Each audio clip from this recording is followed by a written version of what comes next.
E esse aqui é da área otimista, que as máquinas vão evoluir de forma pacífica, vão nos auxiliar, vão ser nossas amigas. O Race Kurzweil, né? A máquina nos dominando. Quem é que faz conta aqui, lista as despesas do mês e soma na mão? Ninguém, né? Então, se a máquina não nos controla, vai nos controlar com certeza. O problema da consciência, né? Acho que a gente só vai conseguir ter um robô que desenvolva a consciência quando a gente entender a nossa própria consciência, né? Quando a gente entender o que é essa consciência. Se ela é algo físico, se ela é algo, vamos dizer, só de conexões de neurônios. No livro, qual que foi a solução que a Calvin encontrou para resolver o problema com o robô? Ela teve que criar um dilema para o robô, colocar ele em xeque e fazer ele bugar, só que esse bug que ela fez no robô destruiu o robô para sempre. Aí eu me lembrei da Robin, né? Aí como ela fica com medo, assim, o robô que tava pra proteger, né? A babá, né? Babá mesmo, né? E aí ela ficou com medo, assim, do que o robô pode fazer, quando na verdade ela deveria ter mais medo dos humanos mesmo. Nós somos controlados pela máquina ou nós estamos controlando a máquina? Olá, temporanos e temporanés, tudo bem? Espero que sim. Meu nome é Rob, e você está no Criativar, seu podcast sobre música e literatura. No episódio de hoje, do nosso clube de leituras distópicas, humanos irão falar sobre o livro Eu, Robô, de Isaac Asimov. Se você está chegando agora, aproveite e faça a sua inscrição, e receba no seu feed preferido cada um dos nossos episódios. Visite também nosso site www.temporecreativa.com e fique sabendo de todas as nossas novidades. É isso, e deixa eu sair logo daqui antes que me deem mais trabalho. Boa escuta!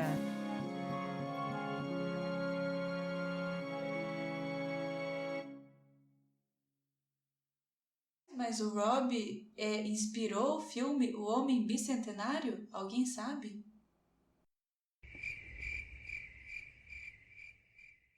Olá, Andrew. Olá, senhor. Gostaria de ouvir as 3 leis da robótica. Dizem que é a apresentação mais interessante. Tá bom, claro. Pode se afastar, senhor, para que a apresentação seja maximizada. Certo. É uma versão do conto dele. O Homem Bicentenário não é exatamente igual, não. É muito parecido. Uhum. A sequência é muito parecida. Agora, o que a gente tem que saber é o seguinte, né? Que o primeiro livro dele foi o Eu, Robô. E depois ele abriu mais vertentes. Grosso modo, ele inventou as 3 leis. Ele é o inventor das 3 leis da robótica. E em cada um desses livros, ele começou a explorar novas variantes, né? Inclusive um deles, que é o Nós Robôs, ele trabalha justamente no como é que o brasileiro quebra as 3 leis. Claro, brasileiro, se tem lei, nós vamos dar um jeitinho de pular, né? A brincadeira é exatamente essa. Então ele coloca algumas situações onde então o ser humano, né? Então assassina alguém usando isso como a burla das leis para fazer esse tipo de coisa. Não é o caso desse, que esse é mais tradicional, né? Então, ele trabalha aí só com as 3 leis da robótica e dá a evolução, como a Miri falou, né? Do robô mecânico, que é o caso do Rob, até a inteligência artificial, que é o último ponto, então não vou dar spoiler para que o Cássio leia. E a gente vai ter que dar spoiler para ele, porque... Pode falar, não tem esse negócio de spoiler que nem o Arthur falou no encontro passado. Qual o limite do spoiler para uma obra literária, né? Não tem como. De mais de 50 anos, né? Relaxe quanto a isso. Você falou aí uma coisa bem importante dos outros livros. Eu li na contracapa do livro que ele publicou e editou mais de 500 obras. Além de trabalhar como astrofísico, né? Eu acho que ele não trabalhou muito com Eu acho que ele era um robô. Eu acho talvez da universidade lá. Ele era professor da universidade. Ele dava um curso de astrofísica, além, daí, claro, não sei como é que era a divisão de trabalho, mas ele como é que se diz? Ele publicava artigos científicos. Será que ele comia? Eu acho que ele também não comia em público, hein? Eu perguntei ali, será que ele dormia? Porque quando eu fiquei assustada quando eu vi a quantidade de livro que ele editou, né? E publicou e editou. Muito trabalho. Nossa, imagine, cara, que mais de 500 obras. Eu já falo, caraca, como assim, né? O Antônio falou também das outras obras ali que vão ser desenvolvidas a partir dessa ideia, mas a gente pode começar justamente por aí, falando das leis. Ele, nesse nesse capítulozinho, ele vai falar que ele e o Campbell se juntaram e começaram a pirar em algumas coisas, algumas regras, não regras, né, mas justamente formular essa ideia das 3 leis da robótica, que inclusive vai ser inserida pela primeira vez nesse antepenúltimo conto na história. A palavra robótica aparece nesse conto, que o nome original era Evasão, e eu não lembro agora o nome certinho, mas é nesse antepenúltimo ali. E ele vai falar que eles estavam discutindo justamente sobre isso, porque as histórias de robô, o que aconteciam antes? Era para ter facilidades para o homem, assim, tipo, prestar serviço realmente, né? E não que ela tivesse uma inteligência ou que pudesse fazer algo maior. E esse algo maior, a gente subentende justamente que o próprio robô vai ter uma inteligência superior. E a partir daí surge essa ideia das leis, né? The first law is as follows. A robot may not harm a human being or through inaction allow a human being to come to harm. Number 2, a robot must obey orders given it by qualified personnel unless those orders violate rule number 1. In other words, a robot can't be ordered to kill a human being. Rule number 3, a robot must protect its own existence. That costs an expensive piece of equipment. Unless that violates rules 1 or 2, a robot must cheerfully go into self-destruction if it is in order to follow an order or to save a human life. Vamos trabalhar, então, outra coisa que surgiu antes, né? O termo cérebro positrônico, em contraposição ao cérebro eletrônico. Né? Então, o cérebro eletrônico já existia na época, né? O computador, o que a gente conhece como computador, que você desliga e ele perde a memória. E aí ele introduz, então, o conceito do cérebro positrônico, daí vai trabalhar com o próton em vez do elétron, cuja memória permanece. É isso que permite ele ter o robô dentro do conceito que ele tem, né? Aquele robô que não esquece. Mesmo que você desligue ele da tomada, quando você liga, ele continua lembrando aquilo que ele foi, entre aspas, programado para fazer. E isso surge já no primeiro conto dele, quando o Rob lembra, então, da garotinha. Curiosidade, Susan Calvin já nasceu, né? Existe uma australiana que foi batizada de Susan Calvin, em homenagem, claro, ao Isaac Asimov, mas já é uma pessoa real. E a US Robot, uma empresa que lida com artigos eletrônicos, fabrica artigos eletrônicos lá nos Estados Unidos.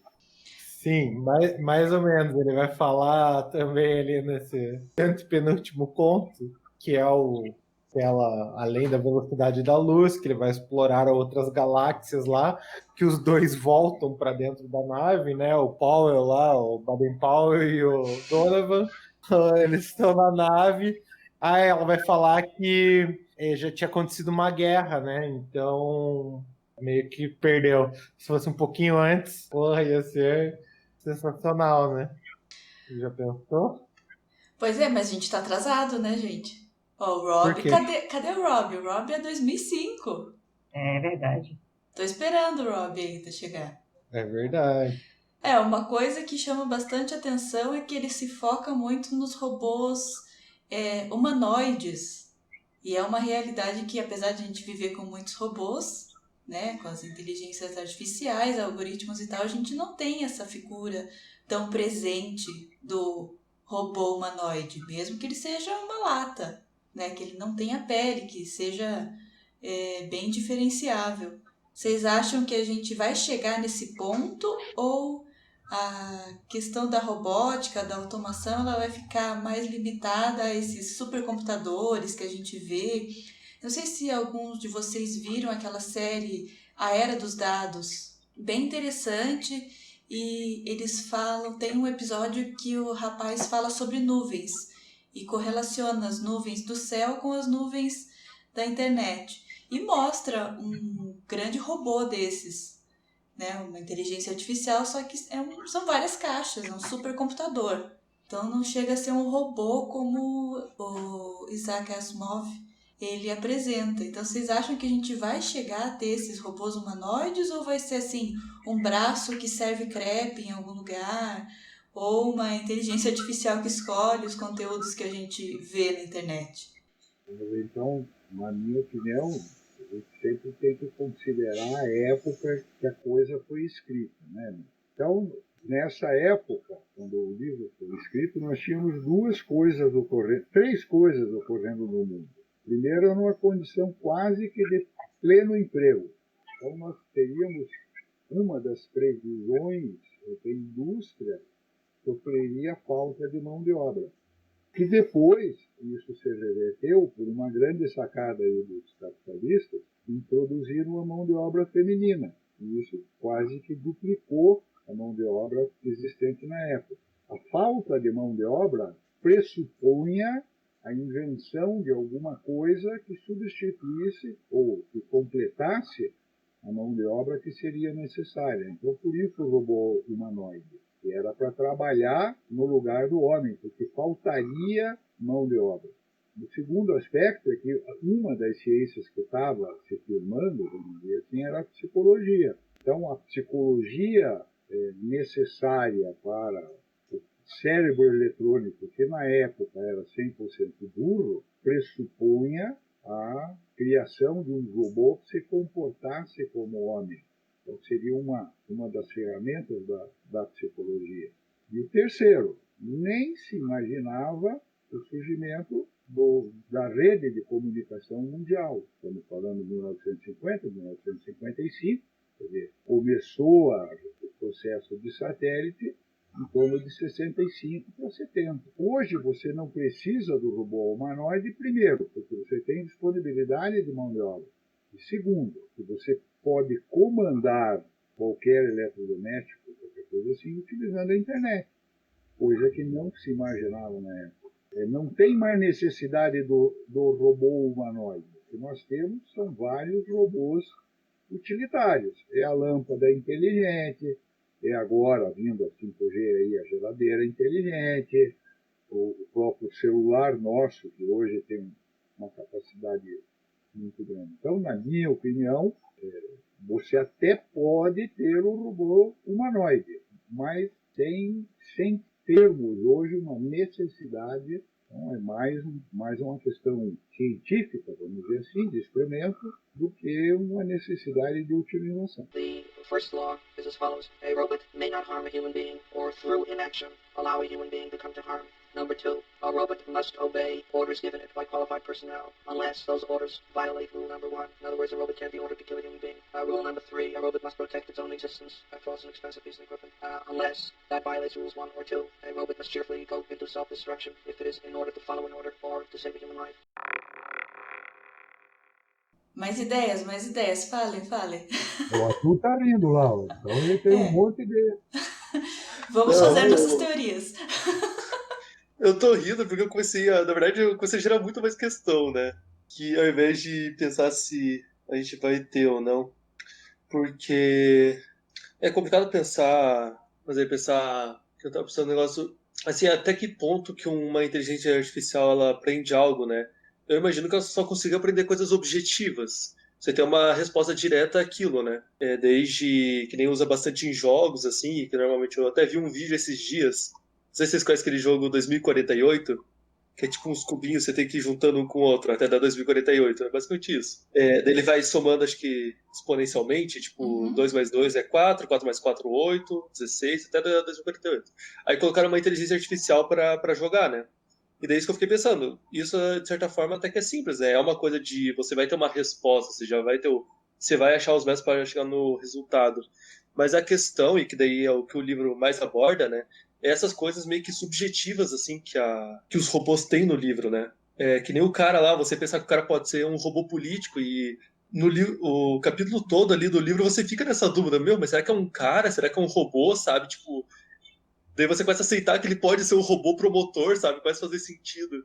E daí minha resposta é que acho que nesse ponto assim, de um robô ter essa subjetividade, eu acho que diria que é impossível, mas não sei, talvez impossível seja muito forte, mas é muito difícil. Mas essas coisas mais objetivas, assim, quase certeza de, tipo, o robô diagnosticar um problema, né, que nem tem, acho que, não sei se é Japão, algum desses países, assim, que estão botando robozinho pra andar em hospital, sabe? Ou que nem aqueles vídeos da Google, que é o pessoal batendo nos robôs, sabe, pra ver se eles aprendem a reagir, daí ficam derrubando eles e ver se alguma hora eles aprendem a não cair. E você, hoje em dia, já tem os vídeos mostrando que eles estão reagindo de forma diferente, né? Mas ainda assim parece algo objetivo, né, de você reagir. É tipo, é uma resposta direta, o cara tá te batendo, eu tenho que fazer isso, sabe? O cara derrubou minha caixa, eu tenho que pegar, tenho que fazer outra coisa. Mas algo que depende de interpretação, assim, é complicado. E aí que eu deixo a dúvida, né? Se vocês acham que é possível ter um robô com essa subjetividade, assim, essa capacidade de interpretação que aparentemente só a gente tem. Eu não só acho que é possível, como já existe. Se a gente pegar alguns robôs, não só no Japão, mas em vários lugares ali na Europa e também nos Estados Unidos, vocês vão encontrar robôs humanoides servindo ou sendo preparados para servir para as pessoas como acompanhante, principalmente, devido à maior indústria de dinheiro do mundo, que eu não vou nem citar aqui, mas vocês devem imaginar qual que é. E também como não só nessa, né, na indústria aí do pornô, pronto, falei, mas também na indústria justamente psicológica do atendimento, né, como parceiro, acompanhante para conversar não só com os idosos nos asilos, mas também para atender as pessoas nos lugares. Já a questão da intuição ou de como resolver problema, a gente já meio que tem isso com a própria internet fazendo isso para a gente, né? Ela é um pouco intuitiva em vários aspectos, ela decide para a gente o que a gente quer. Então, para isso ser implementado em um robô, daí trazendo para a ideia de um robô humanoide, é um passo simples. Mas até que ponto estamos preparados para receber esse tipo de situação, né? Ter esse tipo de coisa. Então, acho que o dilema em si é outro, na verdade, não necessariamente se existe ou se é possível ou não. Eu acho que isso é bem claro que sim, mas é o quanto nós, enquanto seres humaninhos aqui, se achando a raça superior, que inclusive acontece em um conto, né? Uma história lá, por exemplo, que tá os dois, o Paul e o Donovan, tentando resolver a situação lá, não conseguem de jeito nenhum, e ficam todos meio bravos, inclusive um dos matemáticos lá da equipe também fica casquetado ali com a ideia, né, de que o robô consegue resolver aquela conta, e o robô não responde a pergunta de quem vai solucionar tudo depois é a Calvin, justamente para não quebrar a primeira regra ou não deixar o humano com aquele sentimento, né, de mágoa e na ideia que se está se sentindo magoado pode fazer mal pelo acúmulo de mágoas, né? A gente sabe que isso existe. Então, mais ou menos nesse sentido, eu vejo por aí um pouco. Até joguei no YouTube aqui agora, já apareceu 700 ideias aqui. Só joguem aí robô realista, que vocês já vão ver. Ou robô japonês realista. Robô japonês realista. Porque eu lembro porque saiu uma matéria um tempo atrás de uns robôs gigantescos que estavam fazendo lá no Japão para uma competição. Então tem aquele robô lá que fica dentro de uma garagem, que é um galpãozão enorme, assim, sei lá, deve ter uns 8 metros de altura, parada. uns bração mecânico, enfim, é coisa bem engraçada. Dei risada que aposto que o Wilker tá fazendo a mesma coisa que eu fiz ali na estante dele. O que? Estão ajeitando por cor? Não, aqui ó, que eu vi que o Wilker tem a mesma caixinha de música de máquina de escrever igual a minha. Típico dessa gente, né? Os escritores são tudo problemáticos, né? Eles não vêem essas coisas e depois não tem como resolver. Escritor é tudo maluco, é tudo maluco. The first law is as follows. A robot may not harm a human being or through inaction allow a human being to come to harm. Number 2, a robot must obey orders given it by qualified personnel unless those orders violate rule number 1. In other words, a robot can't be ordered to kill a human being. Rule number 3, a robot must protect its own existence. That costs an expensive piece of equipment. Unless that violates rules 1 or 2, a robot must cheerfully go into self-destruction if it is in order to follow an order or to save a human life. Eu estava me lembrando daquele que eu assisti há muito tempo, aquele filme Inteligência Artificial, né? E aí eu fiquei pensando assim, eu falei, poxa, a gente fica com, pelo menos assim, na ficção, né? Você vê que os humanos ficam com medo da maldade do robô, né? Fica com medo dele nos dominar, dele se voltar contra nós. E é um medo, assim, que eu acho que é tão irracional, porque é um medo que às vezes a gente não tem do ser humano. A gente tem mais medo de um robô, que a gente pode, né? A princípio, né, controlar, porque é a gente que criou. E às vezes a gente tem um medo, assim, muito maior do que um outro ser humano malvado. Aí eu me lembrei da Hobby, né? Aí como ela fica com medo, assim, o robô que estava pra proteger, né, a babá, né, babá mesmo, né? E aí ela ficou com medo, assim, do que o robô pode fazer, quando na verdade ela deveria ter mais medo dos humanos mesmo. Em relação à criança, né? E eu me lembrei também que na época da escola, porque eu não consigo me lembrar qual foi o texto, mas foi algum texto assim do livro da gente que era sobre esse lance de robô, né? Esse embate do humano, do robô, da dominação e tal. E aí eu lembro que o professor ficou preocupado porque as pessoas estavam acreditando que os robôs algum dia iriam nos dominar. E eu me lembro que ele ficou várias aulas batendo nisso para poder convencer, não, deixar claro que o robô não iria nos dominar. E eu acreditei nele até assistir 2001.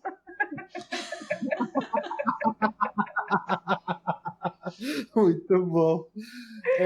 Jogou uma outra questão, né? Será que os robôs vão nos dominar? Já estão nos dominando, né? Aí eu ia falar, não só acho, mas tenho certeza como estão, né? Qualquer coisa. Porque a gente tem uma dependência também, né? Quanto mais eles vão substituindo nossas atividades, né? A gente fica refém. Por exemplo, aí, às vezes a gente está no mercado e a gente está refém de uma máquina, porque se há algum problema ali na máquina, você trava, você não faz suas compras, você fica refém de uma máquina. No banco, a mesma coisa. Você não pode simplesmente pegar seu dinheiro. Se tiver um problema no sistema, você fica refém da máquina ali. Refém da máquina, né? Já tem até o termo. Eu digo que a tecnologia é muito boa quando funciona. Quando não funciona, daí a gente realmente está perdido, né? Exato. Quando você pensa mais em alternativas. A máquina do supermercado não funciona, o supermercado para. Né? Não existe mais uma alternativa manual, uma alternativa humana, qualquer coisa parecida. Né? A mesma coisa com relação ao banco. Daqui a pouco a mesma coisa com relação aos carros elétricos. Né? Já hoje, o próprio carro eletrônico, não sei se o pessoal tem o carro eletrônico, antes, quando o carro era mecânico, dava um problema, você abria o capô e tal, ia lá fuçar, apertar parafuso, esse negócio todo, e às vezes conseguia resolver. Hoje, com o carro eletrônico, não. Se ele não funcionar, você tem que chamar a concessionária para vir e trocar uma placa. Porque não tem mais como você, né, usar o teu conhecimento para resolver o problema.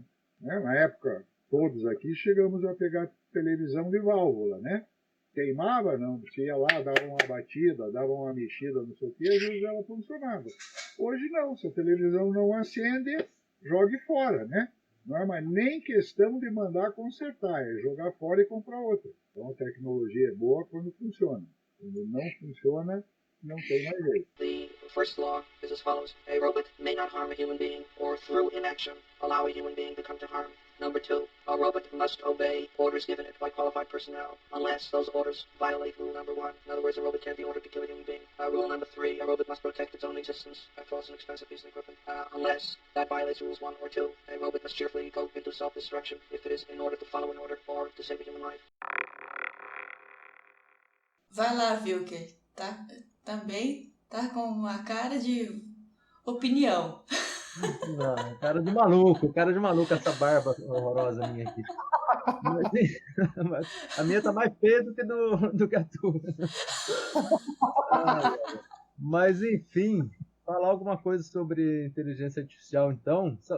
Não vou tentar falar algo, não. Vou só comentar sobre uma experiência que eu tive no ano passado. Eu acho que eu estou querendo repetir a experiência. E sugiro a vocês também, quem tiver interesse, em tentar fazer.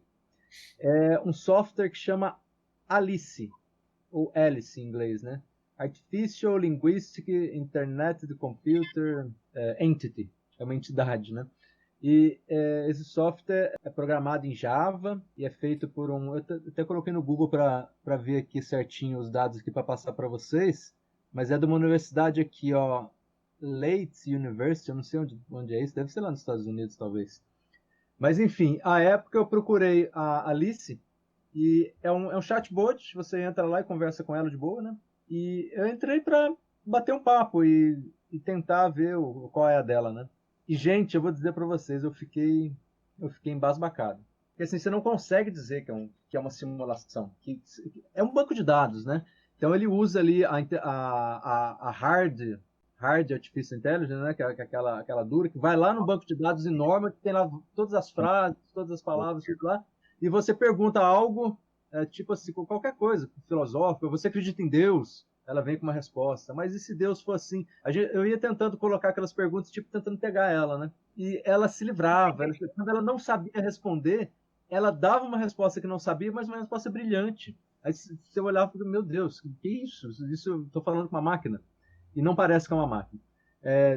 Inclusive, eu vou tentar voltar a ter essa experiência. Ela chama Alice. Então, conversa um pouco que nós estamos falando aqui sobre até onde vai a inteligência artificial, né? Ela vai a lugares que o homem jamais pisou, né? Que a gente jamais pode compreender. Ela é muito fantástica, né? Os filmes, a ficção científica, ela aborda de uma forma. A tecnologia atual, ela está indo um pouquinho diferente. Não é que nem a Skynet, que vai dominar todos e tal, pá. É que nem o pessoal falou que são várias maquininhas que vão ajudando a gente, casas inteligentes, softwares inteligentes, tudo inteligente que vão ajudando a gente, né? Mas nada impede que surja uma mega inteligência artificial, que abunde disso aí, né? E ela é tecnicamente possível pela teoria, né? O Isaac Asimov, inclusive, foi um grande estudante, né? Estudante, não professor, né? De metafísica, de biofísica e outras coisas mais. Ele parou até de dar aulas para entrar pela ficção científica. Ele achava que divulgando a ficção científica, a ciência pela ficção científica, ele ia ter mais resultado. E teve, graças a Deus que ele teve essa decisão, né? Mas na teoria é possível também. A gente tem as linguagens neurais, né? Eu estudei um pouquinho disso na faculdade. É uma coisa também que deixa a gente deslumbrado. Como as máquinas conseguem aprender sozinhas, conectando os circuitos neurais dentro dos cérebros eletrônicos, né? O Asimov fazia positrônica, mas nos cérebros eletrônicos nossos, eles conseguem aprender sozinho. Eles conseguem desenvolver uma nova biologia sozinhos. Isso tecnicamente é possível, é uma coisa bela, é muito bonito. Aí dei um exemplo do software da Alice aqui, né? Que não dá para a gente dizer que não é uma inteligência, né? É uma inteligência, mas a princípio uma inteligência bruta, né? Para ela ser uma autoconsciente, talvez falta alguma fagulha, aquela fagulha de Prometheus, né?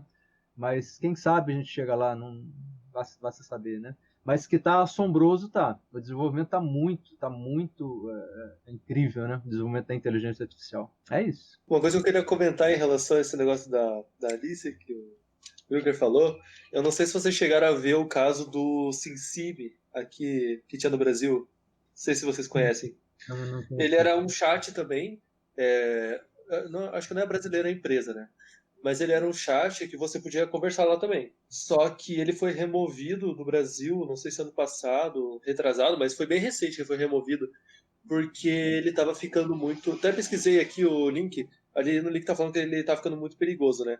mas como era alguém que mexia de vez em quando, e só pra ver como é que tava, ele falava umas coisas tipo palavrão, assim, coisa racista, sabe? Sem contar coisa não só racista, mas homofóbica, machista, toda essa coisa ruim, sabe? E é uma inteligência artificial, então basicamente tudo isso que ele fez foi por aprender com as pessoas que usavam ele.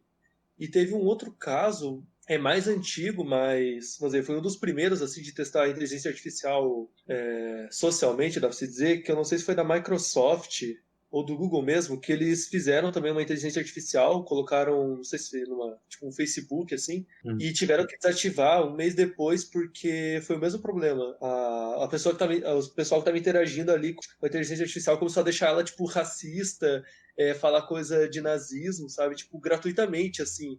E aí desativaram novamente. E aí que é interessante ver como o problema sempre tá no ser humano, né? De ensinar essas coisas, o cara não se esforça para isso, né? Mas aí é o que o Glaucia falou, né, Glaucia? A gente deveria ter mais medo do ser humano do que do próprio robô. Só vem corroborar o que você afirmou anteriormente, né? Sim, sim. Parece que tira esse poder, né? Parece que, vamos dizer, se você está falando isso para uma máquina, uma inteligência artificial não tem o mesmo efeito, não sei, mesmo que você comente anônimo no Facebook, sabe? Parece que é mais fraco você falar algo disso para uma inteligência artificial do que em outras situações. Parece que a pessoa fica mais solta, deve-se dizer. The first law is as follows. A robot may not harm a human being or through inaction allow a human being to come to harm. Number 2, a robot must obey orders given it by qualified personnel unless those orders violate rule number 1. In other words, a robot can't be ordered to kill a human being. Rule number 3, a robot must protect its own existence. After all, it's an expensive piece of equipment. Unless that violates rules 1 or 2, a robot must cheerfully go into self-destruction if it is in order to follow an order or to save a human life. É um ponto negativo para essa inteligência não ser humanoide, né? Não ter um formato, pelo menos, humano. Porque, enfim, a tela, ela não é tão intimidadora quanto, enfim, uma possível pessoa, mesmo que não seja uma pessoa de fato. E outra questão. Há uns 2 anos eu me surpreendi quando vieram para mim e falaram, olha, é possível a inteligência artificial fazer arte. Eu falei, o quê? O que é? Você tá mentindo para mim. Eu acho que não é possível. E desde então, essa questão vem me perseguindo e eu persigo ela. Aí eu achei várias coisas. E agora eu tô querendo... E esse livro aí? O que é este livro? Já fiquei curiosa. Não, mostra a sua coisa aí primeiro. Não tenho, eu só fiquei curiosa aqui. Não é mostrar, na verdade. Eu fiquei pesquisando sobre algumas inteligências artificiais que, enfim, eu esqueci. Eu fiquei tão chocada que eu até joguei fora. Mas era uma inteligência artificial, é um estudo de uma inteligência artificial que elaborava textos. Então tinha todo esse banco de dados, estava em fase de testes ainda, tinha um grande banco de dados e fazia artigos como se fossem, podia ser artigo para internet ou artigos científicos. Então, um dos exemplos era um artigo científico que afirmava, e com inúmeras provas, a existência de unicórnios. Misturou sci-fi com fantasia. Pois é. Ficou legal. E eu me esqueci completamente, eu não guardei o site desse, porque em seguida, porque eles deixaram tipo uma amostra. Então tá, você pode fazer, acho que era até 200 palavras que ele gerava textos. Se você afirmasse uma coisa, ele gerava um texto em cima. Porque depois disso eu encontrei a tal da inteligência artificial que compõe músicas. E essa, eu e o Cássio, a gente usa direto. É Aiva o nome. Então você determina lá qual que é o tom da música, qual que é a duração, quais instrumentos, qual que é o sentimento. Então é uma música épica, é uma música, sei lá, música de pirata, é uma música clássica. E ele compõe para você. E é muito legal. E saem umas músicas geniais. E desde então... É claro, saem algumas geniais e algumas muito artificiais. E ela compõe em questão de minutos, né? Uma coisa que às vezes a gente demoraria aí... Só de estudo demoraríamos... Aí foi segundos até. Demoraríamos, sei lá, 5 anos estudando para né? Se começar do zero, 5 anos estudando para fazer uma coisa que nem essa que o Cássio vai colocar agora.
Achei o site que o Wilker falou pra gente aí. Tava até rolando o videozinho ali. Achou da Alice? É o Home Pandora Bots. Ah, parece que essa Pandora Bots, acho que é a empresa que faz a parada aí. Pro fez a parada, né? Porque, ó. Agora tem que assinar para falar com ela aí, ó. Já capitalizaram a Alice. Não sei, na verdade eu nem explorei aqui, vou explorar depois. Então, antigamente, quando eu acessei, eu falei o ano passado, mas acho que foi mais. Foi uns 2 anos atrás, 2 ou 3. Acho que agora já tá mais, ela tá mais capitalizada já parece que você tem que assinar para poder falar. Acho que ela não tá mais liberada assim, não, gratuitamente. Interessante que botaram ela na modernidade, né? Já pintou o cabelo de azul e de olhinho azul. Aproximou dos tempos atuais, né? O cabelo de azul. Ficou uma garotinha japonesa, hein? Mas quando eu conversei com essa Alice, olha, isso faz uns 3 anos, eu fiquei embasbacado. Hoje ainda, com a evolução, deve ser uma coisa sensacional. Aí eu coloquei outro link aí, que parece que é o primeiro software bot que foi feito pela MIT, que chama Elisa, né? Que também deixa a gente de boca aberta essas conversas com o chatbot. Aí a Millie falou da arte, né? Esse livro aqui, ó, Millie e pessoal, o cara aqui chama Hayes Kurzweil. Eu não sei se é americano, cara, tal. Ele é um grande pesquisador de inteligência artificial e ele é da ala, como que fala, otimista. Tem uma ala otimista e uma não tão otimista, que tipo não vai dar certo, ou que vão dominar a gente, tal, papá. E esse aqui é da ala otimista, que as máquinas vão evoluir de forma pacífica, vão nos auxiliar, vão ser nossas amigas. O Ray Kurzweil, né? Esse livro é muito legal, chama A Era das Máquinas Espirituais, e aqui ele fala que ele tipo, tenta predizer o que vai acontecer. Ele faz o que os escritores de ficção científica fazem, mas com um pezinho um pouco mais acadêmico, né? Ele tenta usar as teorias do que vai acontecer daqui a 100, 200 anos, mas dentro aqui da questão tecnológica, né? E aí ele coloca o que existe hoje de máquinas que já fazem isso que a Camille falou. Os caras pintam, os caras fazem música, vocês mostraram. E aí, o que me deixa mais intrigado é a questão linguística, né? Porque acho que um dos principais desenvolvimentos da humanidade é a língua, né? É a linguagem. Então, a hora que as máquinas dominarem, assim, ou aprenderem a falar como nós, a terem a língua, né? Aí acabou tudo. Aí é uma nova espécie mesmo, igual nós, né? A linguagem, acho que é o que nos diferencia dos animais, a linguagem. E aí, olha o que alguns softwares aqui também escrevem, poetas cibernéticos, aqui, ó, o cara coloca. Eles escrevem, colocou aqui textos, né? Tem um conto que ele colocou aqui, uma história de traição, tipo Capitu e Bentinho, né, na visão da inteligência artificial, uma história de traição que tal, e você lê e fala assim, meu Deus do céu, como é que uma máquina escreveu isso? E mais ainda, só para finalizar, vou ler aqui rapidinho 2 haikais, são aqueles poeminhas inspirados no Japão, os japoneses, né? Que são 3 linhazinhas e você tem que sintetizar um momento de forma bem assim intensa, né? Você pega um momento, ele está ligado com as estações do ano e tem que ter tipo um bichinho, um animal também, alguma coisa da fauna e flora. Aí compõe ali o haikai. As máquinas fazem haikai já também, aqui, ó. Vou ler 2 haikais aqui então. 3, um que é bem bonitinho. Passo de dança no fundo da página, atravessando a leoa aninhada em minha alma. O segundo. Imagina agora em Kant, criando mitos, formando joias com a neve que cai. Lindíssimo, né? Agora um aqui bem interessante, maiorzinho. O robô chama Cybernetic Poet. E aí o Ray Kurzweil, o pesquisador, ele diz como que ele cria. Ele cria depois de ler poesias de autores já que existem, né? Então tem um banco de dados de todos os poetas da humanidade. O Ray disse que ele fez estava falando também de você sugerir construir um negócio lá. O que o Ray Kurzweil fez? Ele colocou uns poemas dele para a máquina trabalhar em cima. Aí ele criou esse aqui, ó. Acho que vou quebrar, só para mim mesmo com Deus. Paz em um som curioso, para mim em meu coração. E a vida está chorando, por um coração que sangra, de ramos que se curvam, tais caminhos deles, de ramos que se curvam, tais caminhos de brisa, sabem que estivemos aqui. Uma máquina criou isso. Olha que bonitinho, né? Então eles fazem tudo. Fazem pintura, fazem música, criam textos, fazem poesia. Aí a Mila incrédula volta, né? Por quê? Pois é, que nem você falou, né? Fiquei aqui pensando quando você estava falando. É um banco de dados, né? Uma inteligência artificial que acessou, sei lá, milhões de poemas. Zilhões. Digamos que ele tenha acessado todos os poemas da humanidade, uma delas. Todos os Tecnicamente haikai. É bem possível, né? Eu acho que o ponto de virada é exatamente quando o robô puder discernir sobre isso. Porque, de fato, né, se a gente pensar no fazer artístico, todo fazer artístico tem uma técnica, né? Faz e se faz, né? Agora, o que encanta a gente, né, por isso que a gente escreve e cria qualquer coisa, é que tem esse lado, enfim, da fagulha que você falou antes. A consciência, né? É, a fagulha da consciência. O nome que, enfim, quiser dar, mas é uma fagulha, uma consciência, a musa, o espírito, enfim, qualquer coisa dessas. Vocês acham que vai existir essa fagulha numa inteligência artificial em algum momento? Acho que não. É uma pergunta bem difícil de responder. Eu acho que já existe, na real. Eu já jogo lá pra cima. Eu sou da ala do Kurzweil aqui, eu sou muito otimista. Eu acho que tem muitos mistérios entre o céu e da terra do que nós podemos imaginar, né? Então pode acontecer. Eu acho que pode acontecer. Isso aí não é Kurzweil, isso daí é...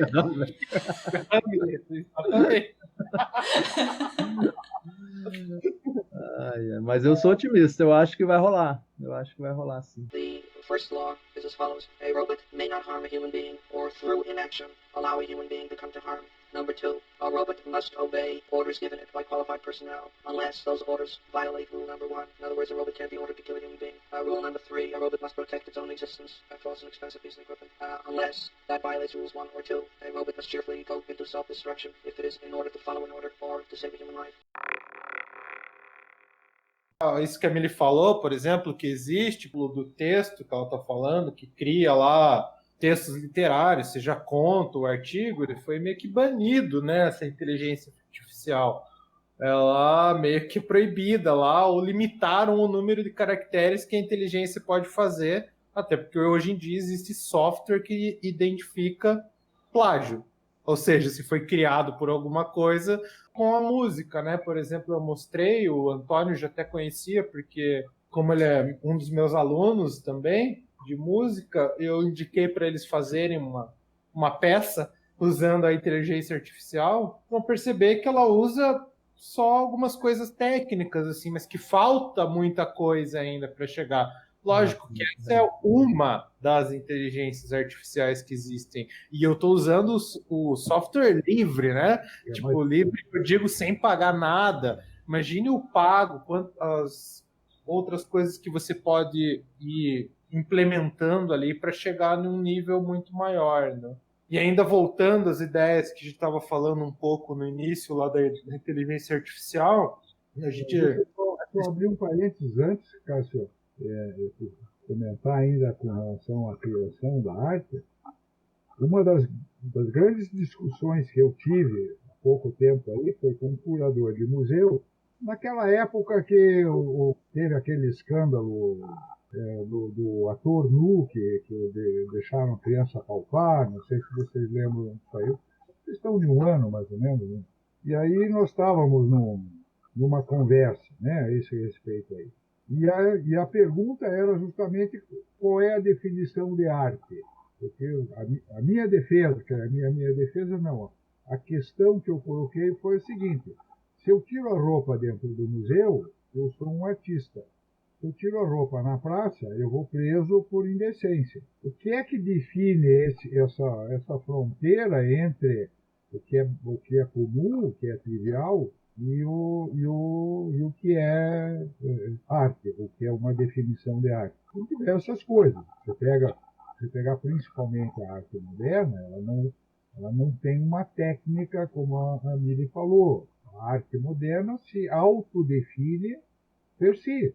Você pode, sem desmerecer ninguém, mas nesse museu onde a gente estava conversando, tinha uma sala que tinha um monte de tijolos quebrados compondo aquilo que teoricamente seria uma obra de arte.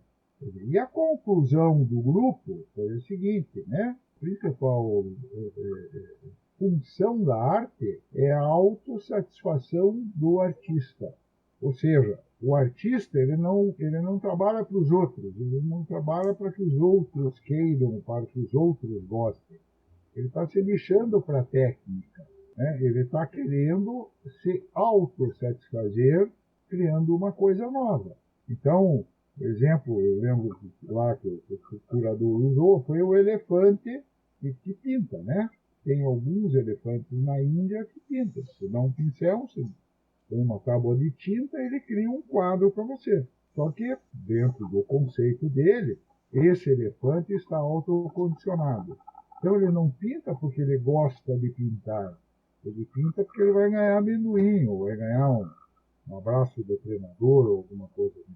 E nesse caso, talvez a Miri possa nos ajudar aí, né?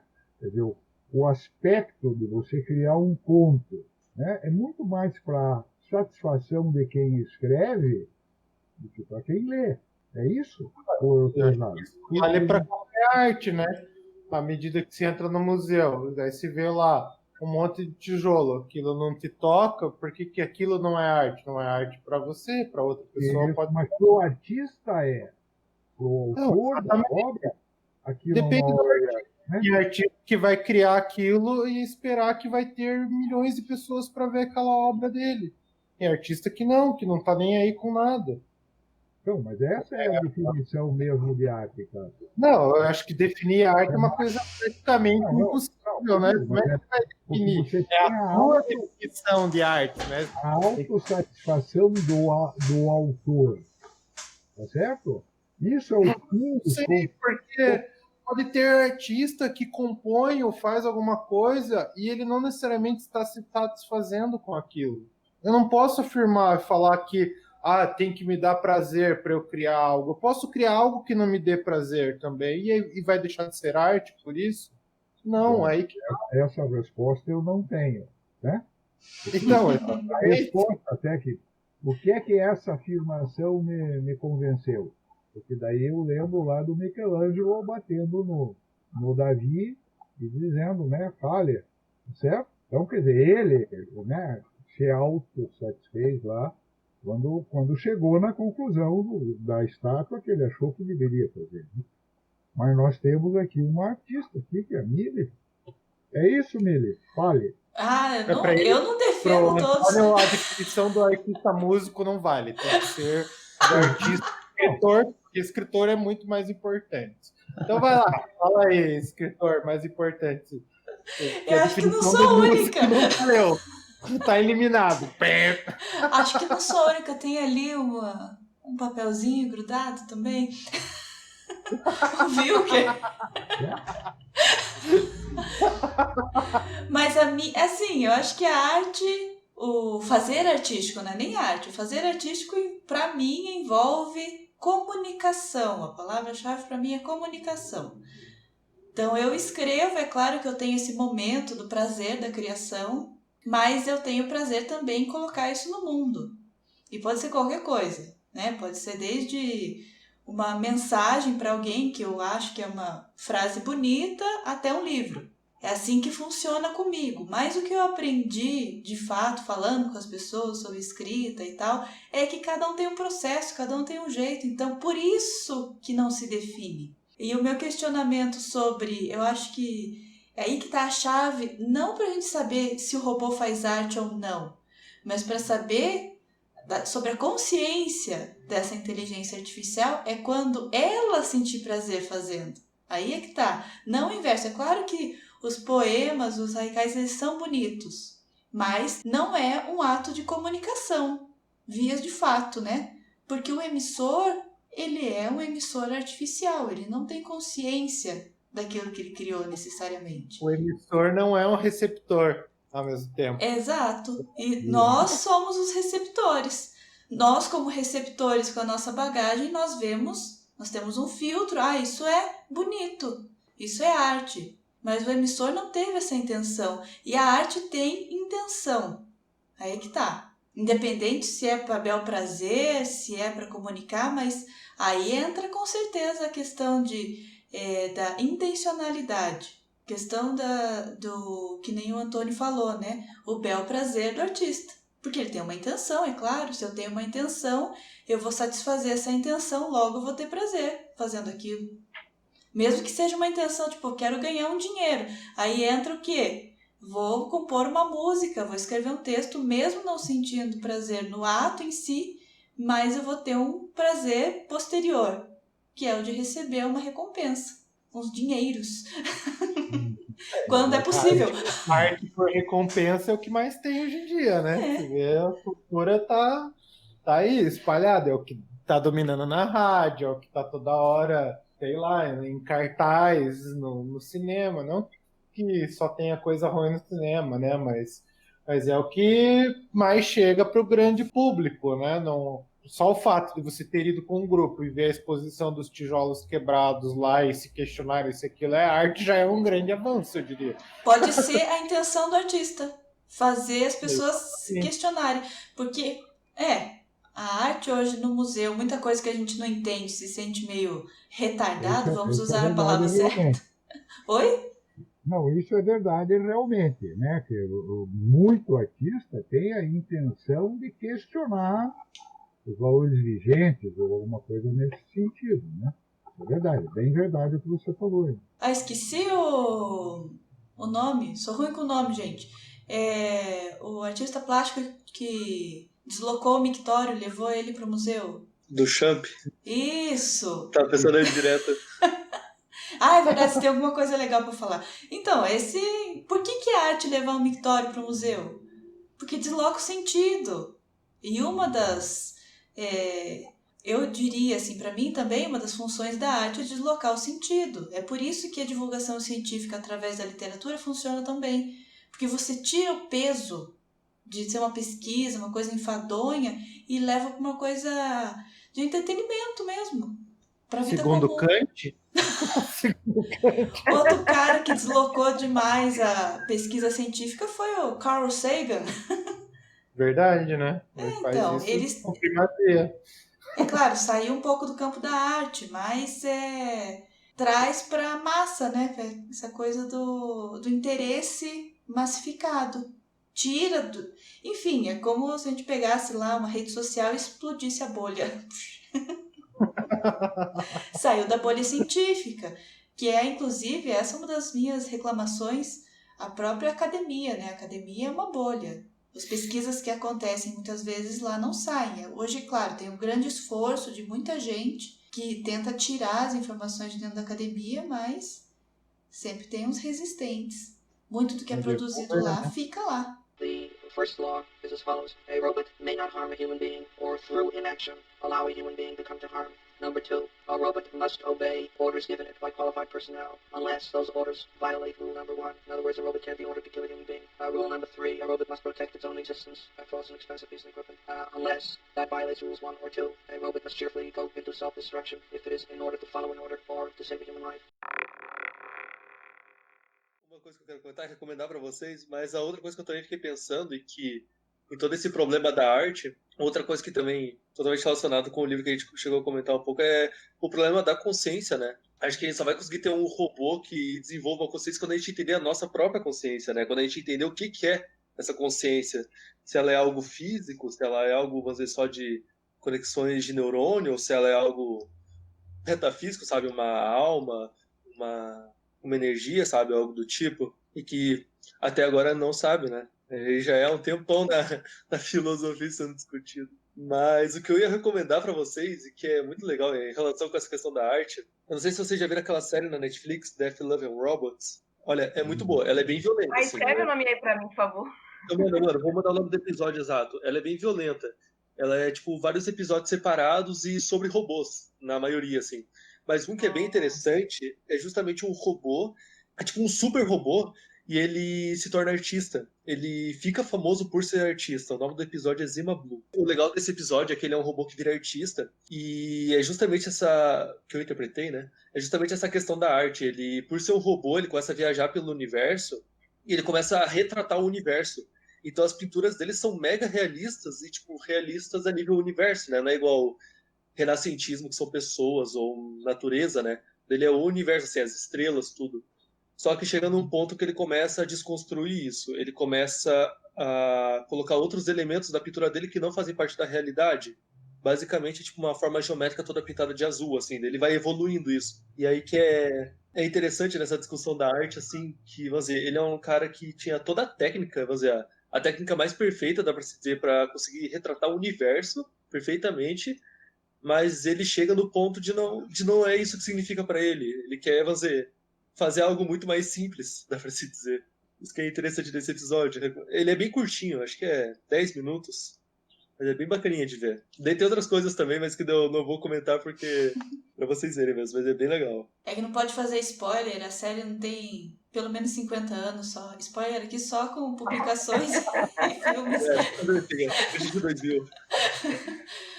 Então, mas isso daí é um certo erro da nossa parte, enquanto seres humaninhos normais aqui, de achar que os contemporâneos, digamos, não modernos, modernismo é um período específico, mas que os contemporâneos eles fazem coisas aleatórias, bizarras ali, digamos, sem ter a técnica ou conhecimento anterior. Pelo contrário, eles fazem as mesmas coisas que os anteriores. Só que os anteriores às vezes estão tão batidos que não faz sentido nenhum fazer aquilo de novo. Então eu não assisti ainda, mas pelo que o Arthur falou, retrata um pouco da ideia que aconteceu não só nas artes visuais, né, nas artes plásticas em geral, mas também na literatura e na música. Tinha lá o Renascimento, aquelas ideias musicais, no Barroco é outra, depois no Classicismo outra, e assim por diante, até chegar, sei lá, no início do século XX, e tem um esgotamento das possibilidades musicais ali dentro da mesma lógica. Aí cria-se um outro sistema musical dentro do que a gente trabalha com notas específicas, que é o dodecafonismo. O dodecafonismo hoje é uma coisa super ultrapassada, já tem mais de 100 anos. Esse rompimento, esse choque é justamente isso. É igual quando a gente pega uma obra do Paul Klee, né, que se vê o jeito que ele faz com todas as cores e pintando um monte de quadrado, assim, né, uma coisa que parece sei lá, um campo com uma plantação com um monte de linha torta, e aí você vai comparar com o que o Antônio falou lá, com o Michelangelo, que é o Davi, com o homem, o corpo todo perfeito, e aquela escultura que realmente parece um ser humano de verdade ali na tua frente, né? Feito de, sei lá, qual material lá, de marfim não deve ser, né? Enfim, e é justamente esse esgotamento, tem um pouco disso. A mesma coisa eu vejo na poesia, né? Vejo entre aspas, né? Mas se vê que tem um certo período lá que é igual aquela brincadeira do poema dadaísta, que era juntar um monte de palavra lá num saco, depois jogar tudo para cima, aí o que sair, na ordem que sair, virou teu poema dadaísta. Dadaísta não significa nada, né? O surrealismo, por exemplo, é essa quebra, o futurismo também é outra ideia, o cubismo, enfim. Acho que quando entra nesse mundo da arte, a complexidade fica algo muito muito abrangente, assim, né? Como eu falei da poesia, mas os textos não é só aqueles textos que o cara começa com uma letra, daí vai colocando mais uma, duas, três, quatro, cinco, seis, até formar uma frase, depois vai diminuindo a letra, que são os construtivistas. Estou falando dos textos que o cara vai mudando a fonte, ele vai mudando a fonte, que eu digo, a fonte mesmo, né? Tipo, em vez de usar só o Times New Roman, ele vai usar várias outras fontes lá, o Gabriola, Book Comics e, enfim, várias outras, e vai alterar o tamanho também dessas fontes para determinados trechos, né? Então se vê que não deixa de ser também um rompimento com aquilo que era o dito correto. The first law is as follows. A robot may not harm a human being or through inaction allow a human being to come to harm. Number 2, a robot must obey orders given it by qualified personnel unless those orders violate rule number 1. In other words, a robot can't be ordered to kill a human being. Rule number 3, a robot must protect its own existence after all, it's an expensive piece of equipment. Unless that violates rules 1 or 2, a robot must cheerfully go into self-destruction if it is in order to follow an order or to save a human life. Vocês acham que nós somos controlados pela máquina ou nós estamos controlando a máquina? Eu sou completamente controlado pela máquina. Vocês vão deixar a máquina tomar decisões por vocês? Todo dia. Arthur, você está se coçando, eu tava coceira. Lembrei até da música do Pink Floyd, pra ver como eu fui longe. Mas... Porque no livro tem, né, essa fala que eu achei muito boa no último conto, que é exatamente essa, né? O que a máquina decidir pela humanidade está decidido. Se a máquina quiser que a gente volte a ser, sei lá, extrativista, só volte lá, ou que a gente totalmente se urbanize, a gente vai se urbanizar porque a máquina vai decidir. E vocês acham que a gente tem algum paralelo com isso hoje? E qual que é a relação de cada um com a máquina? Então, né? Acho que claro que não uma máquina, mas pensar que a todo momento tem alguém tomando decisões por nós, né? Tipo, nos direcionando para as coisas é total, assim, né? Desde uma instância pequena, de certa forma, que você pode falar, família e tudo mais, até uma coisa muito grande, sabe? Tipo, governo e tudo que se relaciona ao governo nesse nível alto e governos externos, né, que a gente está vendo agora toda a questão da eleição dos Estados Unidos e que está tipo, afetando diretamente aqui, assim, desde uma questão social até como que isso vai implicar futuramente, dependendo do resultado, né? Então, temos sim uma máquina aí nos direcionando, né, e decidindo coisas por nós. É bem interessante mesmo, e como a gente está bem sujeito a isso, né, depende de uma decisão dela, de certa forma, mas também como no nosso caso ainda são seres humanos, depende de outros seres humanos, né? Não é um único que decide tudo. É tudo uma relação. Por enquanto. Nas eleições dos Estados Unidos, nós estamos vendo a falta de uma máquina, né? Pois é. Para computar, né? Para a votação eletrônica, né? A diferença. Não é mais uma potência daquela, né? Calma que já tem o mito aí querendo fazer voltar o voto em papel aqui no Brasil. Nosso gênio da presidência. Não, vamos votar em cédula. E pelo correio também. O correio que votou tudo no mito, né? E daí agora tá tudo arrependido fazendo greve. Bicho. E é incrível como tem muita gente ainda hoje que ainda é daquele pensamento que acredita mais na questão do papel, né? Não, é aquela... Não, desconfia, né? Do eletrônico. Acha que é mais fácil fraudar uma urna eletrônica, uma contagem do que uma coisa do papel, uma urna que vai ser deslocada, estrada e não sei o quê. Não, se a pessoa mora em Curitiba, eu ainda entendo essa pessoa. Sério. Curitiba é o paraíso no Brasil. Vocês não têm noção como é a cidade. É tudo muito organizado, é tudo muito limpo, o transporte é fácil, os lugares são fáceis de você se locomover, você consegue resolver seus problemas rapidamente. Aí vai para qualquer cidade fora, no interior aqui, você já vê que vira um caos. Vai para, sei lá, vai para São Paulo, Minas, Rio, qualquer outro lugar no Brasil. Não é que nem aqui. Eu falei que eu sou controlado pela máquina porque eu sou muito dependente do meu celular. Percebi isso já há algum tempo, mas ontem acho que tive mais um choque de realidade quando a Milha olhou para mim e falou assim: nossa, hoje eu desbloqueei meu celular 40 vezes. Eu falei, nossa, você nem mexe no teu celular, desbloqueou 40, imagine quantas vezes eu não bloqueei. Porque eu não posso ir fazer qualquer outra coisa que eu não esteja, tipo, mexendo no computador ou falando com alguém, ou às vezes até falando com alguém, eu estou mexendo no celular, ou respondendo alguém, ou vendo uma notícia, ou enfim. Então é toda hora. E aí as sugestões, né, que a internet mesmo faz pra gente. Não só sugestões, assim, eu digo, de compra dessas coisas, mas também do próprio aprendizado deles, né? A gente assistiu um vídeo esses dias que o Átila tá explicando uma parada mais ou menos assim, que como que a gente ensina a inteligência artificial a funcionar, que é aqueles testes do semáforo ou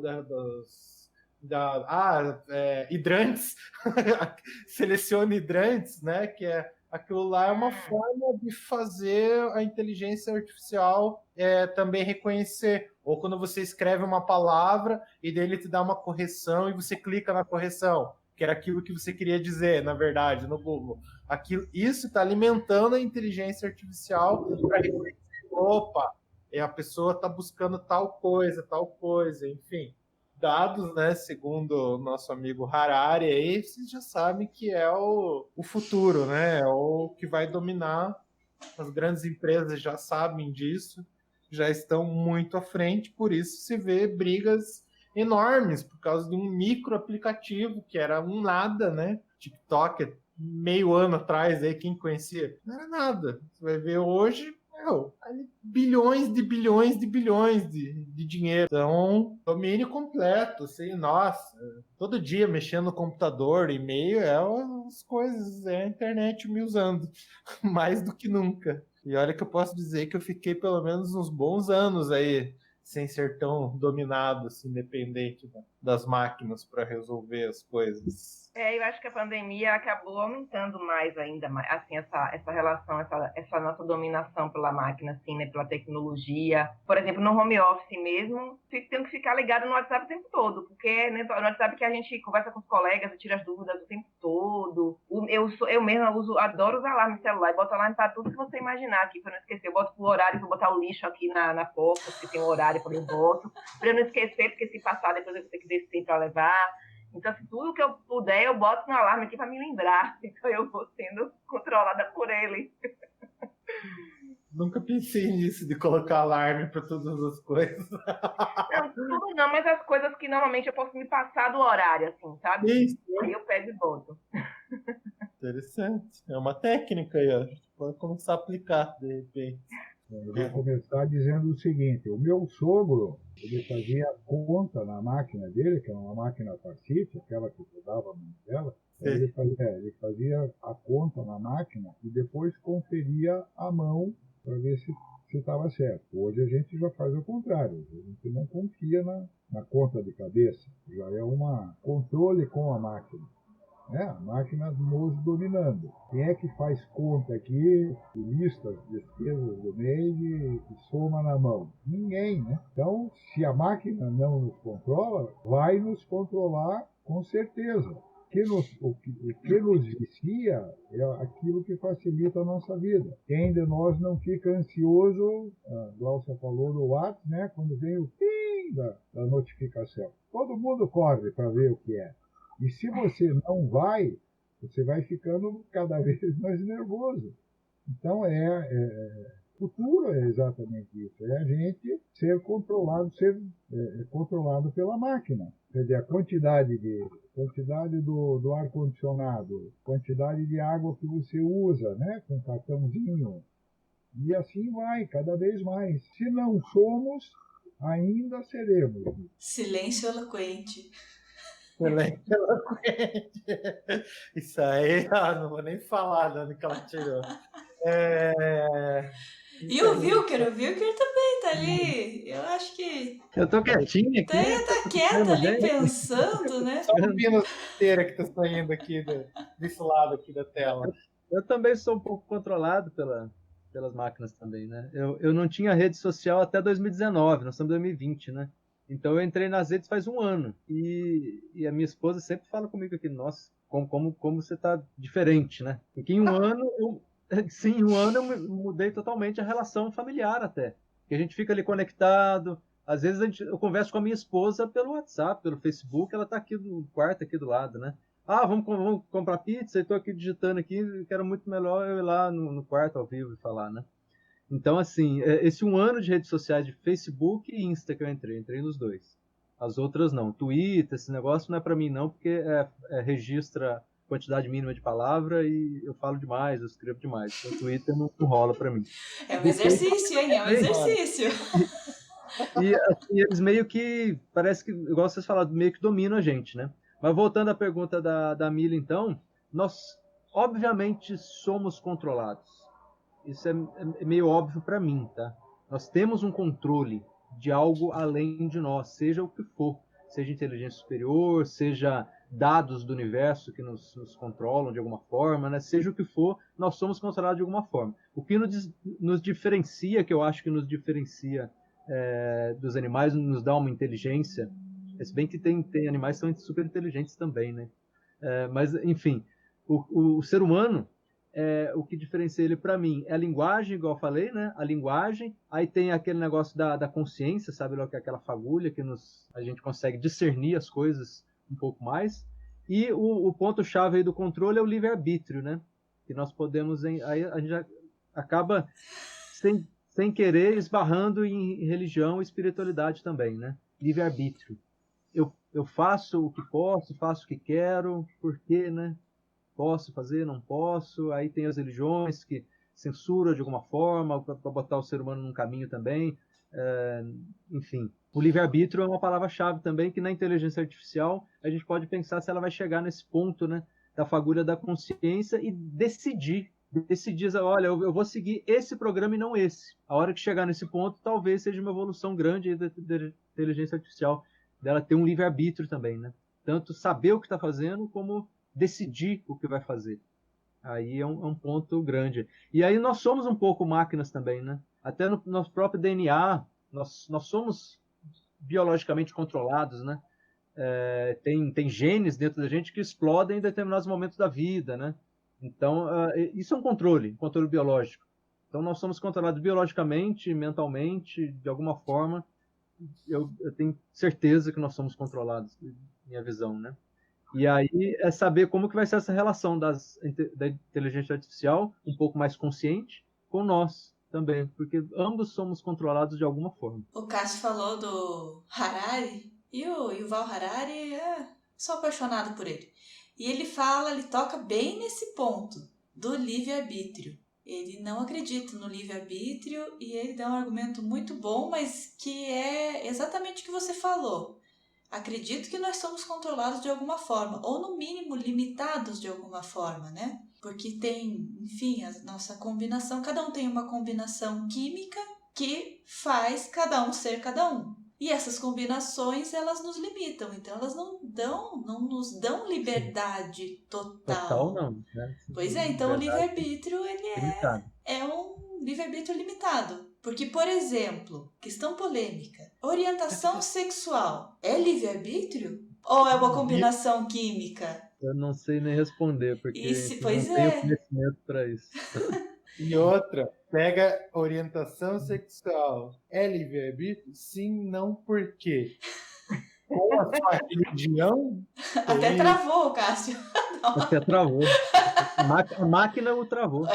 Porque foi muito polêmica a questão, até travou ali. Não, pega a mesma questão. O julgamento que você vai ter sobre essa questão, muito provavelmente vai estar baseado na tua crença religiosa. E aí, meus amigos, nós já estamos perdidos nesse país há um bom tempo.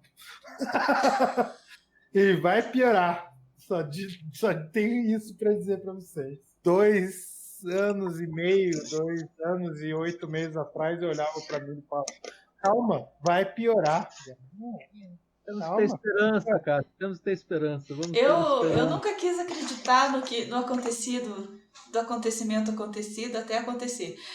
São vários acontecimentos.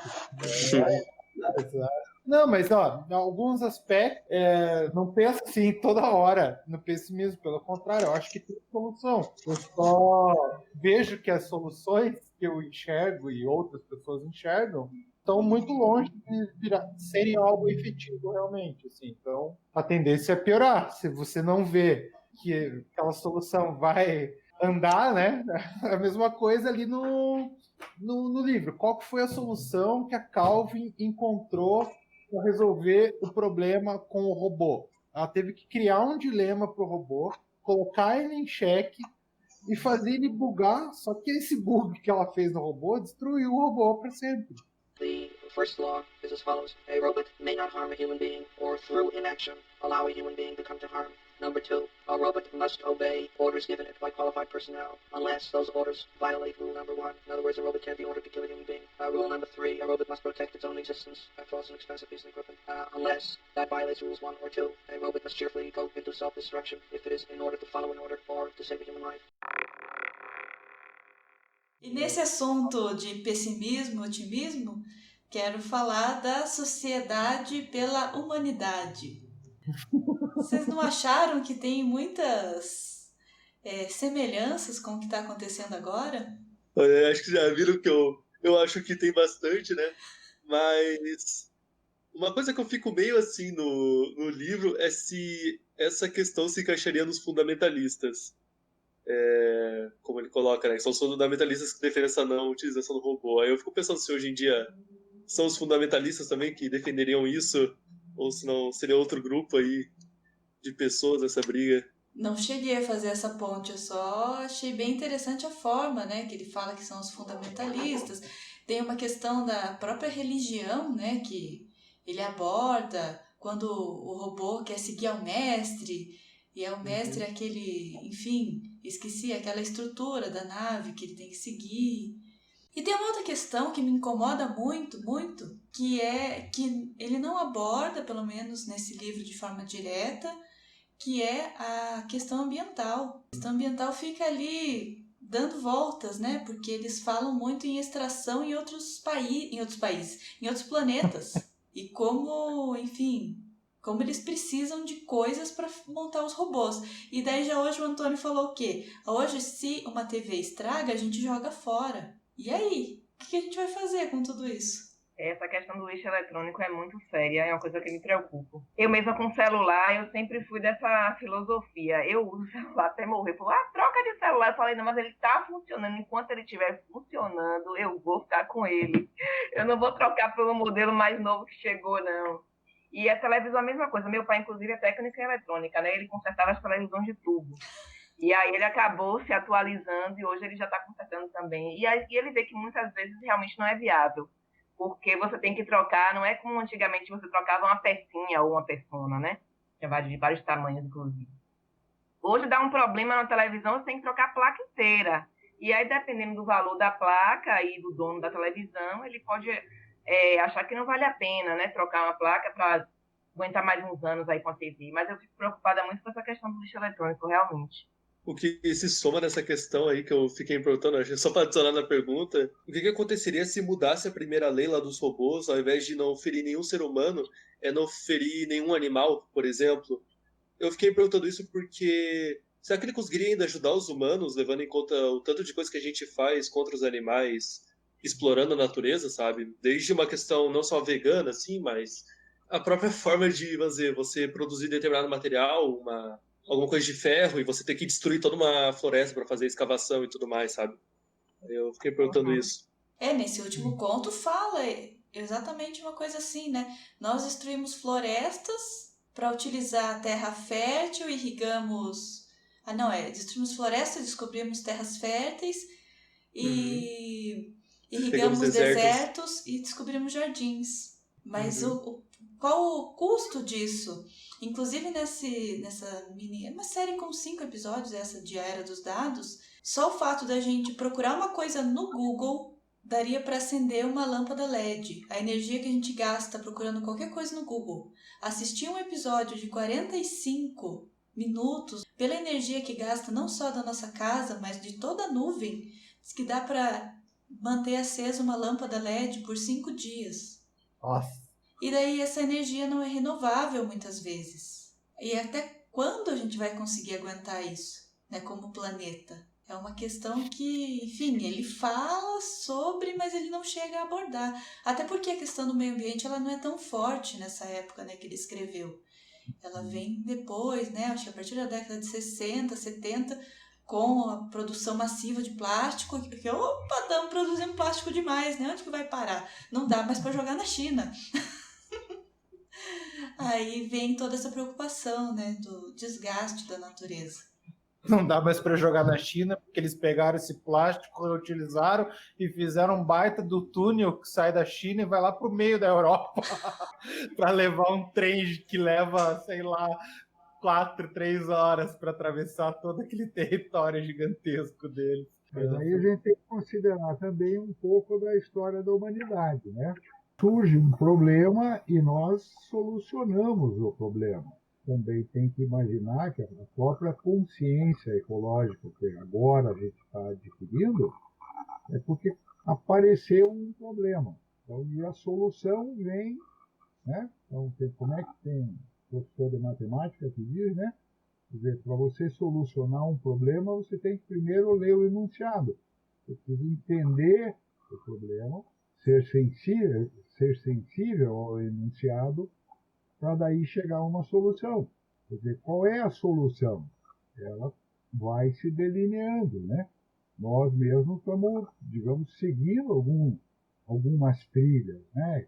Reciclar, o ciclar, recicle, reuse, refaça e assim. Esse pensamento não se tinha 10 anos atrás. Então, a história da humanidade meio que corroba esse tipo de coisa. Surge um problema e a gente resolve o problema. Mas acho que a grande diferença é a velocidade com que o problema está crescendo. Ok, é verdade. Até porque a humanidade está crescendo. Então, o tamanho do problema é cada vez maior. Às vezes a gente não consiga a velocidade para resolver o tamanho do problema, mas que a gente está, aos poucos, resolvendo. A história, digamos assim, até agora mostra esse tipo de coisa, né? Surge uma peste, nós vamos trabalhar um remédio para essa peste. Surge um problema de distância, nós vamos criar aparelhos que diminuam a distância. Precisamos produzir mais comida, vamos achar uma solução que permita a gente arrumar mais comida e assim consecutivamente. Então, nós temos, como a gente disse pouco, há de se ter esperança. Viu que ele é tão otimista assim? Sim, sou sim. Eu sou otimista, enfim, pela minha questão de espiritualidade também, tem muito otimismo. Mas, enfim, eu acredito que a gente vive em ciclos, sabe? Que são ciclos. Então, o que nós estamos vivendo no país hoje, inclusive, com a política do país e espelhada na norte-americana, eu acredito em ciclo, né? Vai passar, né? São ciclos e que se renovam, como tudo na natureza, né? Vão se renovando, então vão vir tempos melhores, né? E agora do meio ambiente é realmente eu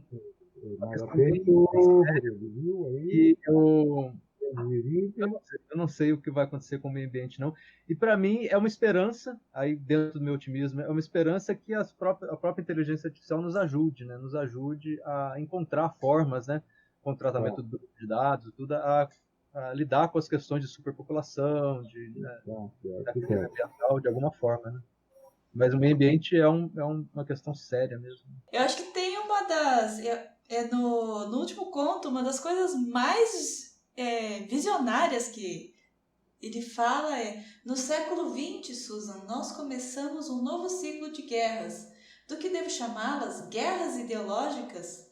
As emoções da religião aplicadas aos sistemas econômicos e não aos sistemas aos quais seria muito natural que fossem aplicadas. Outra vez, as guerras eram inevitáveis, etc. Mas ele mencionar essas guerras ideológicas é maravilhoso, né? É o mundo pós-atômico e ele fala sobre essas guerras ideológicas. A única diferença é que ainda a humanidade não se explodiu. Mas, pegando o fio do Wilker, falando sobre ciclos da natureza em oposição à inteligência artificial, não estaríamos vivendo um ciclo da natureza com a pandemia? Não seria... E não só a pandemia, né? As mudanças climáticas. Não seria uma forma, não da inteligência artificial acabar com a humanidade, mas a própria natureza falar: opa, olha só, vocês estão largando todo esse lixo, vocês estão fazendo todas essas porcarias, porque nós somos parte da natureza, a gente só não está habituado a pensar dessa forma, né? O que é interessante disso, né, de toda essa situação, é que parece, arriscando aqui falar, mas é que diferente de outros momentos foi algo natural mesmo, né? Foi uma coisa da própria natureza. Mas hoje em dia o que parece é que tudo isso é potencializado pelo ser humano, né? Nem o próprio aquecimento global, não é... Quer dizer, tem os cálculos de que isso vai ser... Era para ser natural, né? Mais para frente, que alguma hora até esquentaria e tudo mais. Porém, o que indica que isso está sendo potencializado, né? E a própria questão da pandemia tem muita discussão aí de... E não só dessa pandemia, mas outras pandemias que já tiveram, como elas estão relacionadas ao consumo de carne, né? Que nem a gripe suína ou a gripe aviária que teve, acho que no início do século XX, né? E o próprio coronavírus agora é o que suspeitam também. Então, novamente, não é algo... Quer dizer, como se a gente fosse passivo nisso, né? A gente está completamente relacionado desde das consequências que a gente vai sofrer, mas como a gente está causando isso, né? Interessante, em quase todas as coisas. Eu não consigo lembrar nada agora além de pandemia e aquecimento global. Talvez extinção de espécie pode ser uma também, que é totalmente por nossa culpa, né? De caçada. Não lembro agora. Mas essas três coisas estão totalmente interligadas, né? Que você está falando. Estão tudo interligadas, Lembrei a questão da exploração da natureza da agricultura, né? Destruindo floresta e pegando um monte de água e desertificando, né? É tudo culpa nossa, deve se dizer. O que Arthur falou agora me lembrou muito um documentário. Ele estava na Netflix, mas não está mais, mas eu acho que ele tem no YouTube. O nome é Terra. Eu acho que ele é francês, se eu não me engano. E ele mostra bem isso aí, a nossa culpa mesmo, assim, a nossa responsabilidade, a nossa parte, né, da nossa culpa, assim, dos padrões de consumo, de alimentação, de uso da terra, a questão da extinção de espécies, tudo isso. Teve coisas assim que eu fiquei bem... Coisas que são óbvias, que a gente já sabe, agora tem coisas que eu, pelo menos, não tinha visto daquele ponto de vista, algumas informações que me chocaram muito, assim. E aí, se você assistir, assim que você assistir, você vai, quando você for comer carne de novo, você vai ficar pensando. Você não vai deixar de comer carne, mas você vai pensar. Eu sou favorável não assim a comer ou não comer, mas pelo menos você saber como acontece, qual é o processo. Como acontece, isso, a origem de tudo, né, que a gente consome, na verdade. Para não ter, enfim, é onde a gente pode tocar o livre-arbítrio, né? Ter consciência. Exatamente. E até o Harari fala muito do livre-arbítrio com o uso das redes sociais. Anteontem eu contei, a cada 4 posts no Instagram, 1 é patrocinado. Eu contei ontem de novo. Tá aumentando cada vez mais. Eu não tinha percebido, né, que tava tão frequente, mas olha, 25% de propaganda. Aí eu cheguei pro Cássio, será que a TV é assim? Também nunca contei na TV. Tô a fim de cronometrar 1 hora de TV só pra descobrir. Faz tempo que eu não assisto tanto tempo assim de TV. A TV que é mais antiga, com certeza é muito mais. Com certeza é mais. A TV é um instrumento mais antigo. E o problema da TV é que, além dos comerciais, dentro dos próprios programas é merchandising o tempo todo, né? Então, a maior parte do tempo realmente é isso mesmo. Com certeza, muito mais do que 50%, não tenho dúvida. É verdade. Eu falei, quanto... ela falou, será? Eu falei, claro. E o quanto disso não influencia o nosso livre-arbítrio, né? E o quanto disso não é escolhido pela máquina. Mas depende, nisso. É uma questão de também você olhar por outro ponto de vista. Se você não tem o alimento transgênico, você não alimenta mais 6 bilhões de pessoas no mundo. Você tem que considerar que se você usar só a agricultura orgânica, você vai conseguir 20% disso. Quer dizer, uma coisa está meio que amarrada à outra. Se você olhar o teu computador é plástico. Sem plástico não existe computador. Sem consumo de energia não existe internet, né? Você mesmo comentou agora que a postagem no Google é uma lâmpada ou assim por diante. Se nós queremos ter o padrão de vida que nós temos hoje, nós vamos ter que destruir a natureza no bom sentido da palavra. Então, a decisão é nossa. Eu acredito, de fato, não existe... Vamos querer matar... Carneiro, alimente a família matando um carneiro, é a mesma coisa. É exatamente a energia renovável, né? É possível usar energia renovável, mas quando a Dilma falou estocar vento, todo mundo deu risada. A gente sabe muito bem, hoje em dia, que estocar vento é uma analogia muito Mas aí, Cássio, tem que lembrar o seguinte, que a energia renovável ela custa 10 vezes mais do que a energia natural, vamos chamar assim. Qual é a energia natural? Petróleo? O petróleo, carvão, mesmo a hídrica. Gastaram para a máquina para perfurar terrenos gigantescos ou ainda produzir o petróleo, refinar até chegar para o consumidor em gasolina bonitinho. Você não acha que eles gastaram milhões também? Não sou eu que falo isso, a matriz energética que fala. Então, é isso que eu estou falando. Então, a matriz energética diz que para você... Não é uma energia renovável. Para você trabalhar a energia renovável, ela custa mais caro do que a energia natural. Né? Natural que eu digo nos sistemas existentes hoje. Então, vamos lá, para nós, a dúvida que fica é exatamente se nós conseguiríamos manter nosso padrão de consumo sem explorar a natureza. Eu não acredito... Pode falar. Não, eu acredito que existência é impacto, né? A gente não consegue, a partir do momento que está aqui, não consegue não impactar a natureza. A questão é... Assim, estamos nessa curva de aprendizado, que nem você mesmo comentou, Antônio, que estamos nesse momento da consciência, né? Ecológica e tal. A solução do problema. Porém, tem indícios de criação desse problema, porque a questão da energia solar, ela já poderia ter sido explorada lá em 1920, e ela foi suprimida pela indústria de petróleo, por exemplo. E é por isso que ficou alto o custo da energia solar. O meu sonho é ter uma placa de energia solar, gente. É meu sonho. Esse até estava brincando com o Cássio. Como é que uma pessoa tem um sonho desse? Mas eu sonho uma placa de energia. Porque é cara essa. O melhor é o lixo do carro do De Volta pro Futuro 2, que você só cata o lixo, joga lá dentro, vai embora, viaja do tempo ainda. E gera uma energia super, né?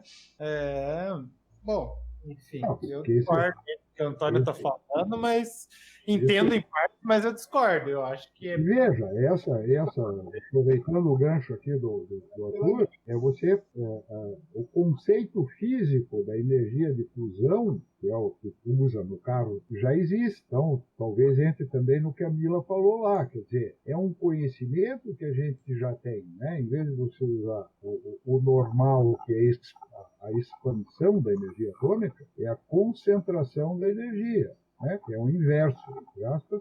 Então, você tem o conceito físico para poder consumir o lixo. Só que ninguém está trabalhando na matemática da coisa, né? Não, lógico que estão trabalhando na matemática. Você não entendeu o conceito básico que chama-se capitalismo. Sempre a mesma coisa. O impacto nosso no planeta, ele é óbvio, né? Qualquer ser humano tem um impacto na pegada ecológica, né? Então, nós vivos, nós vamos produzir... E a energia é a mesma coisa. Qualquer energia ela tem um impacto, seja hídrica, seja nuclear, seja eólica, qualquer uma vai ter um impacto. Aí nós entramos no ponto-chave, voltando ao ponto da discussão, que é o livre-arbítrio, a decisão de uma sociedade de que caminho seguir. São vários caminhos.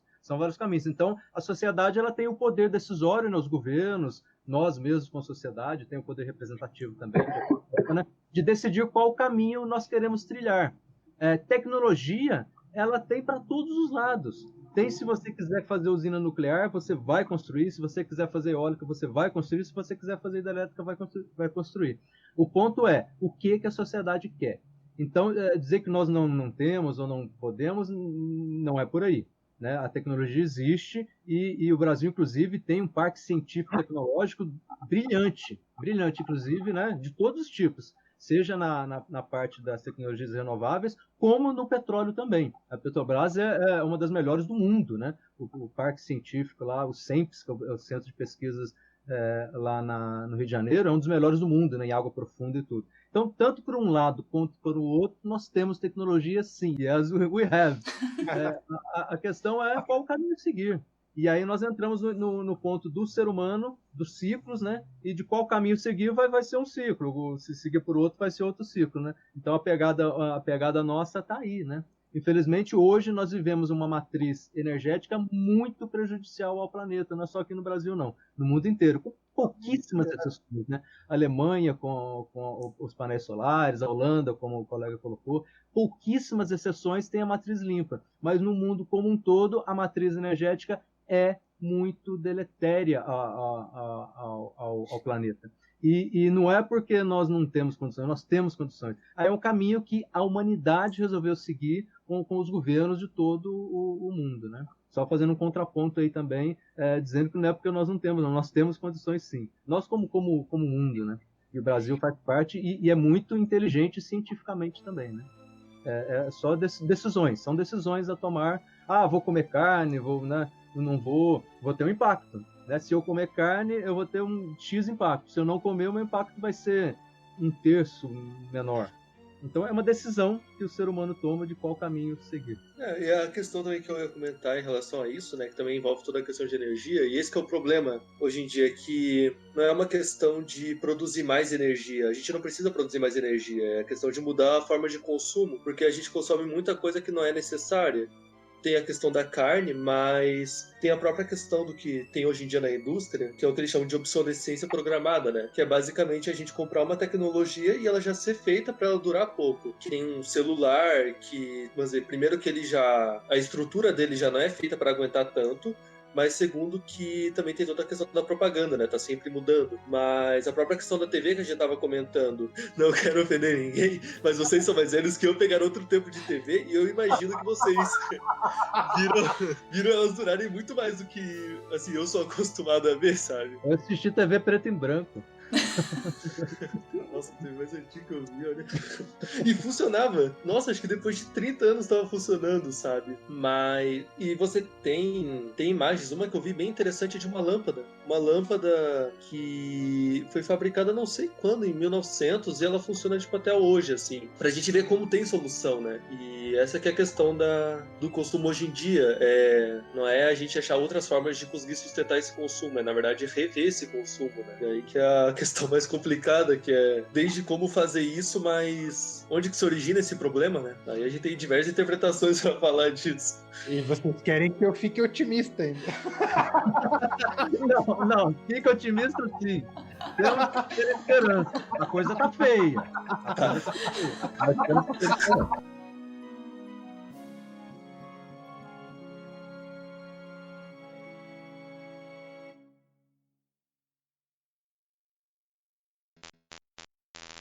Têmpora Criativa, arte ao alcance de todos.